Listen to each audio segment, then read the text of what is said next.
Okay, for the next trick, we're gonna learn something called the matrix.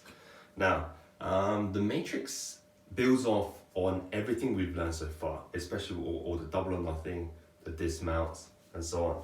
So it builds heavily off double or nothing dismount number one that we learned, and just as a reminder, double or nothing dismount one looks like this, down and out, and then the whole matrix looks like this. And then this is a repeater, so you can carry on going for as long as the yo-yo is spinning. And then the great thing about this trick is it starts in a double or nothing and ends in a double or nothing. So until now, for example, when we're learning double nothing, you start with a double nothing and it ends in a trapeze, right? So, for example, dismount one ends in a trapeze. Dismount two ends in a trapeze. Dismount three ends in a trapeze. Trapeze and its brother ends back in the trapeze, or I guess you could go all the way into double nothing, but it starts from a trapeze. So sometimes you want to pad out your tricks. Say, for example, the trick you want to do is cold fusion, which is going to be the next lesson. So cold fusion, it's this trick. That alone is actually not a bad trick, but we already learned so many things leading up to it, and we're not utilizing all of it. So if you were to utilize it, if you add on double nothing, because it starts, you could go from here straight into cold fusion. But, oops, sorry, that wasn't concentrating. But it would be nicer if you had a trick that starts as double nothing and then goes back into double nothing, and then you carry on going. So instead of, if for a cold fusion or any trick that ends in a double nothing, for example, you could, I don't know, let me try. So for example, you could do later on, we'll learn something like a quadruple that ends in a double nothing. Oh, I should have stopped actually. So a quadruple ends in a double nothing. Here, you could do a matrix and go back into a double nothing. So it's a nice filler. You know any tricks that ends in a double nothing, you could just add matrix onto the end as well. So matrix is a great trick to fill stuff out, because it just gets you back to where you started. So it's just adding it on without affecting the rest of the combo in any way. Some tricks, you start in a double nothing, ends in a trapeze, or ends in a 1.5, or vice versa, and then you need to go back into the double nothing to add on a double nothing trick. Whereas this one, you do a trick that ends in a double nothing, you throw in a matrix, and carry on with the trick that starts in double nothing. So it's a nice way to keep the tricks flowing into each other. So what matrix is essentially is a double or nothing, dismount one, and then you do a flip, and then you go into a trapeze. No, it's not trapeze, double or nothing. That's kind of it. So in order to practice, I'm going to break this down for you.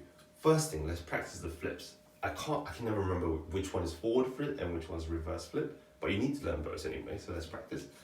So from a trapeze, the way you do, I'm guessing this is a reverse flip or forward flip, whichever, flip number one. Your throw hand, middle finger, which your string's attached to, just pushes against this string and it flips it back towards you. So here, you flip it towards you, and this is just a flip, and then you can carry on doing this.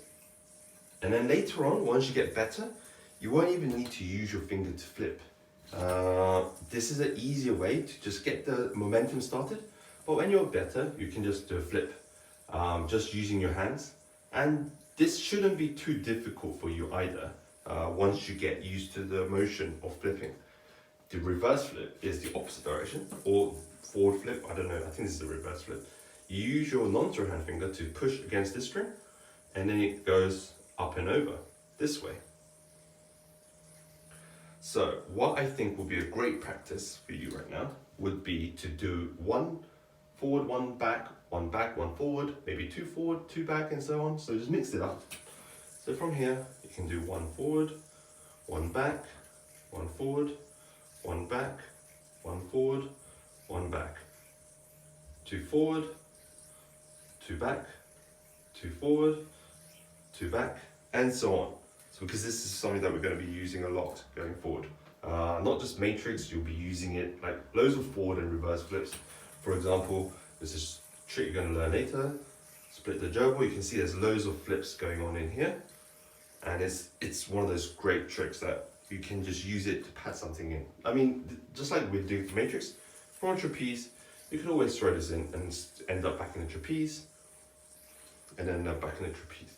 So first thing you're going to practice is doing the flips, which might be a new concept for you. So next thing is double or nothing. Before we add the flip in, until now, we learned to go from a double or nothing, back to a trapeze, pop out, and then double or nothing, back to a trapeze, pop out, double or nothing, and then finally the dismount one, back to trapeze, pop out, double or nothing. So this is kind of very similar to dismount one, where you're going into double or nothing, dismounting onto trapeze, pop out onto double or nothing. But what we're doing is we're not stopping at the trapeze and doing all that in a continuous motion. Before, stop, pop out, on. Now all we're doing is the same thing without stopping. Oops, my ear was about to die. So that is the only thing that's actually changing. So it shouldn't be an unfamiliar concept to you. It's just the added complication of having to not stop. So you're having to kind of think ahead a little bit more. From here, pop out, and double nothing. The matrix version is more like this, and then now it becomes a nice repeater. You can keep going on. There's a second part to this that I want you to learn as well, because sometimes it's useful to kind of slow things down. So you will notice that right now, from here, we drop off, and then this string is already over your non-throw hand finger, and you're going over your throw hand finger into double nothing. So this is kind of like half a cycle. If you can imagine a full cycle from a throw, goes over your non-throw hand finger. So we'll call this finger 1 and finger 2 just so that it's easier to say it at speed. So from a throw, double nothing, you go over finger 1, finger 2, double nothing. But when you dismount, you're already over your finger 1, so you just go finger 2, double nothing. Finger 2, double nothing. So you're missing out the finger 1 bit. But a full double nothing was finger 1, finger 2, double nothing. So what's going to be cool about this is a variation of matrix, I guess. It's going to go into double nothing. You dismount, and then when you pop out, everything's the same as before. When you pop out, instead of catching it on your throw hand finger, you miss it and you let it go all the way around, swing round both. So what's happening is finger 1, finger 2, double or nothing. So it's a full cycle. Let me show you both so you can see how different it is. I'll do the half a cycle, full cycle, half a cycle, full cycle. So hopefully on camera you can see the difference. So half a cycle. Oops.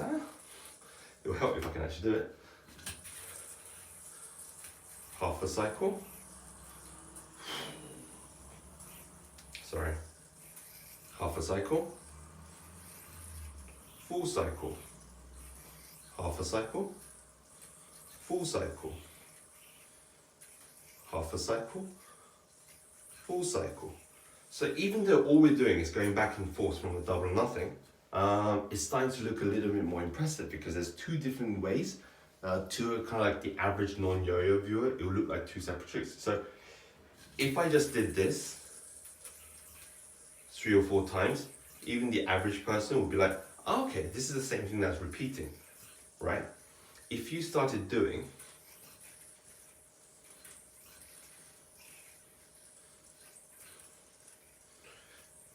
it just looks like a much longer trick, when actually there isn't much changing. So how do we do this? We talked about it earlier, but let me just break it down really clearly for you. So from a double nothing, oops, from a double nothing, you do dismount 1. You don't catch the string with your throw hand finger. You just let it go all the way around, clockwise. So from here, all the way around most fingers clockwise. And that's kind of it. So it's well worth practicing that. Now let's put it all into a combination and do the actual matrix. So the actual matrix, remember, looks like this. And all that is actually is doing the same thing, but adding in one extra row before popping out. One extra row, dismount one extra row. So at first, maybe you want to take it super slow and then start building up speed.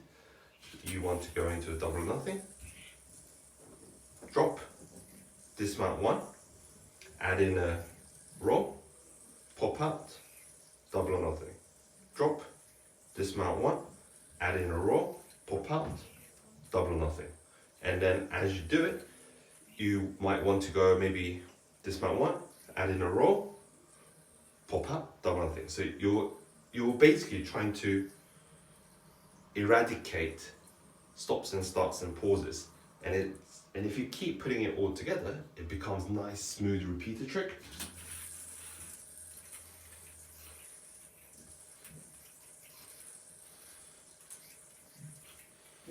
And then, remember the full cycle that we talked about? Now, you can do that same thing with a double knot, with a matrix. So this is what a full cycle matrix will look like.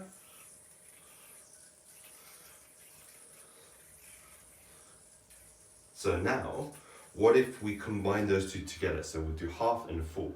So if we just did two halves on rotation or two fulls on rotation, it would just look is immediately apparent as a repeater. But if you start mixing it together, it looks a bit more different and unique, so it's quite nice. If you ever want to do multiple matrices in a row, this is what I would recommend. So it'll look like this. Half a cycle one, full cycle one, half a cycle one, full cycle one, and so on.